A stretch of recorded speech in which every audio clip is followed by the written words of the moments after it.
another episode of Coach's Corner brought to you live at Bats Cafe.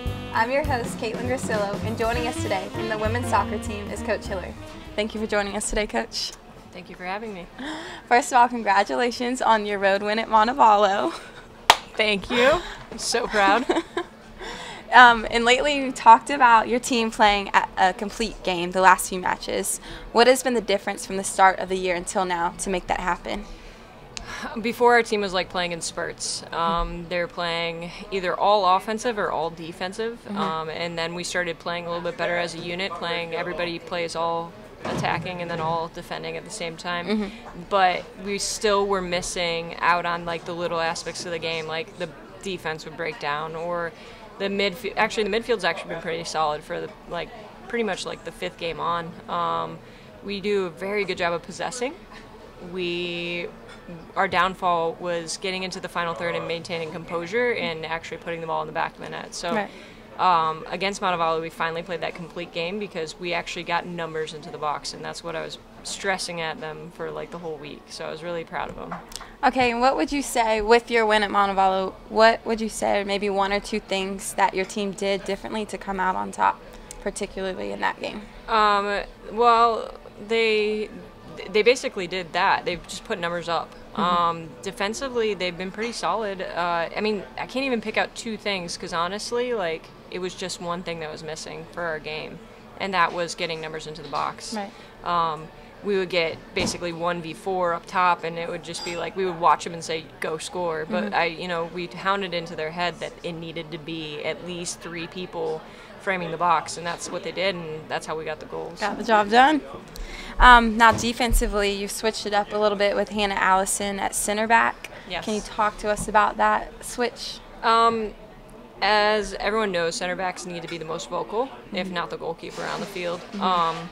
Hannah Allison is the most Extremely vocal. Yes, the most vocal person that we have. So, with her injury that she sustained and everything, we just really knew that she still had it in her to continue to play, but there was just playing up top was not the thing that would really work out for us very well. So we wanted her on the field, and she had phenomenal leadership ability, so we just put her back there, and we said, okay, you can head the ball, you can direct, and you can be bossy as much as you want back there, and she's done a very fantastic fitting job. Yeah. So is that something you plan to kind of keep for the remainder of the season, as long as it keeps working? Yeah, we have like some pretty good center backs too, so they kind of mix well with each other. They give valuable minutes for each other, and there's 2 that mash really well together, and that would be Kimmy, our freshman, and Hannah work really well because Kimmy will just do everything that Hannah says. And Rish is a good leader herself. Casey Rish is a good leader herself. So they work well together too, but I've seen the connection between Kimmy and Hannah the most. I think it's good to have maybe a senior leader and then a freshman willing to like learn and listen to a senior. Exactly. Good dynamic. Also, Amanda Giordano has come on strong from the start and earned big minutes as a freshman. What are your thoughts overall on her play for her first collegiate year? Phenomenal. As a freshman, consistent, and that's something you especially need in a back line. So consistent. I mean, she's a great kid. I really am excited about how she's progressed. She at first really was attacking minded, and then we really hounded the fact that the defense needed to be better. Now that they're better, and I told her this earlier today that like I was so proud of her because she actually broke down and she actually kept her patience, and she did a really good job with it. So. Then at halftime, I challenged her and I said, okay, now you're getting your defense, but now you're taking away your offensive threat as well. I need you to get down that line, and she did it, and that's how we ended up with the second goal because she literally sprinted like 60 yards up to the other end line to serve in a great ball. I feel like she's someone that plays so aggressive consistently, and like that you don't have to coach that. It's just part of who she is. And we need that. Right. Now 2 big plays, obviously scoring at Montevallo twice. First goals by Emily May and Megan Smits. Can you talk to us? Can you walk us through what happened for those of us who didn't see? The first goal, I'm trying to actually remember right now. The first goal actually was a setup. To set it up, we got fouled outside the box, and Taylor Simmons did a great job. She stepped up and she played it past the far post. I don't know how Hannah Allison did it, but Hannah Allison sprinted from like the 18 all the way to the end line and hit the ball back one time across into the middle of the 6. And Megan Smith just literally just like walked it in from there. I mean, she didn't even hit it; she just literally walked it in. Wow. And so that was great, and that was great for our momentum. And then I always challenge them 5 minutes after you score. Don't let them take the momentum back. Don't let them score. Right. So they just kept at them. Like the whole 45 minutes, we were on their tail. So near the end of the game, I had a feeling I wanted to put Emily back in. She had been playing really well. She has some solid shots, and so exactly like I'm saying, ball was on the weak side or on the left side, and on the weak side, Amanda Giordano was just like screaming down the sideline, and we hit her. And she just went all the way down, cut it back, and with her left foot sent it into the middle where Smits was. Smits turned and took a brilliant shot. The goalkeeper made an amazing save. It knocked back into the middle. I was like, at that point in time, it was like Olivia and Akila were just trying to knock it in. It was just like they had 4 defenders back. The goalkeeper, it was deflecting all over the place, and it just squeaked out to the near post where Emily May was standing, and she just put it straight in. That's awesome. It was great. I just got the chills. I know. That was a great play-by-play. It was great. Thank you. That should be my next job. Yeah, definitely. Okay, now obviously celebrate that win, but you have a tough week coming up with Armstrong at home Wednesday and Clayton State on Friday, followed by Georgia Southwestern on Monday. How do you tackle that? One at a time. We have Armstrong in mind right now. Solid side. We know we're going to have to play the complete game, and not for 45 minutes, but for 90 minutes. In this one, it is going to be a mentally challenging game. Physically, we're there. We're ready. Mentally, we have to be able to capitalize on their mistakes, and then eliminate or try to at least decrease ours, and at least decrease the impact that our mistakes have. Okay. Now, you talked about how you have a lot of competition between players now in solid depth, which is good to have. Who is someone to watch out for in the next couple of matches to kind of rise up?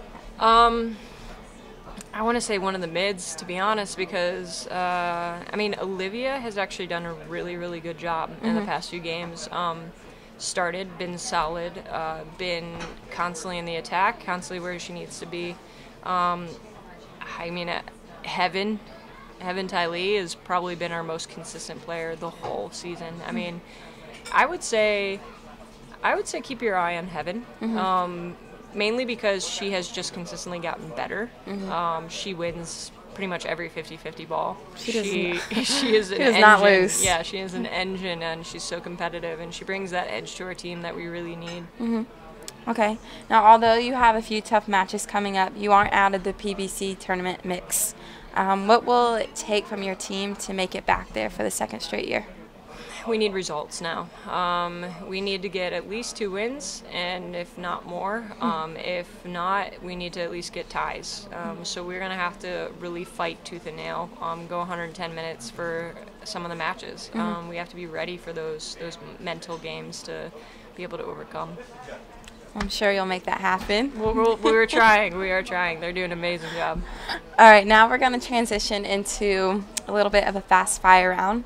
So I'll ask you kind of a this or that question, and you just give me whatever comes to your mind. Okay. So it's not stressful. Yeah. Okay. Next year for team trip, Colorado or Hawaii? Hawaii. Okay. That's 2 in a row that you've had me say that, by the way. I'm just trying to make it, okay. You're just trying to give me that. Trying to get that stuck in your head. Okay. As a player, would you rather play in hot or cold weather? Hot. What about coaching? Hot. Okay. Are you a coffee drinker? I'm more tea. But I will drink coffee. Okay. You just messed up my question. I'm going to guess. Is it Dunkin' or is it Starbucks? We're going to go, since the fall is upon us. Okay. Pumpkin spice latte or hot chocolate? Or tea? Chocolate. Okay. Pumpkin chai latte. Okay. I support that. Okay. Okay. What's your favorite place to play on the road so far? Good question. Probably Montevallo because got the dub. Montevallo? Yeah, because we got the W. I know, I would. Oh God. Okay, I don't know. Actually, we'll just say Montevallo. That's not an option. No, I know I can't say that. It was in a really nice hotel in Montevallo too. That's good. Okay, Well, Montevallo's the winner. Montevallo, yeah. Okay. Actually, no, I don't want to say that. We got back at like 6 o'clock in the morning. I don't want to say Montevallo. I'm gonna say Lander. Okay. It was a nice field. Okay, I support it. I was there. Would you rather play on grass or turf? Grass. Okay. What is your favorite kit that your team wears? Gray, navy, or white? Gray. This looks very sharp. It's awesome. Okay, if you could coach any other sport, what would it be? Basketball. Nice, nice. Okay. If you could coach any U.S. women's national team player, who would it be? Allie Krieger. Okay. And if you could have any of them on your team besides Allie Krieger, who would it be? Just, to show up at Armstrong. I would actually say Kelly O'Hara because she's so versatile. Okay. Put her anywhere. What would you say is your favorite genre of music? Oh gosh, I'm so eclectic. I guess like pop punk or indie. I don't know, one of those. What is it called? Pop punk or indie. What's an example? I mean, I can only think of like old school stuff. Do you like Taylor? Taking Back Sunday or like Newfound Glory. Okay. Do you like Taylor Swift? No. Okay. Okay. And last, like Yellow Card, yes. Sorry, audience. Yellow Card. Okay. And what would you say is your favorite part about Aiken? The people, the community. Nice. Like everyone's just so awesome. Like so very together. welcoming. Yeah, I very feel like. welcoming. Okay. Well, thank you so much, Coach, and we wish you the best of luck this week. Thanks. We'll see you there. That wraps up another edition of Coach's Corner, brought to you by Fats Cafe with Coach Hilary. I'm your host, Katelyn Grisillo. Thank you for watching.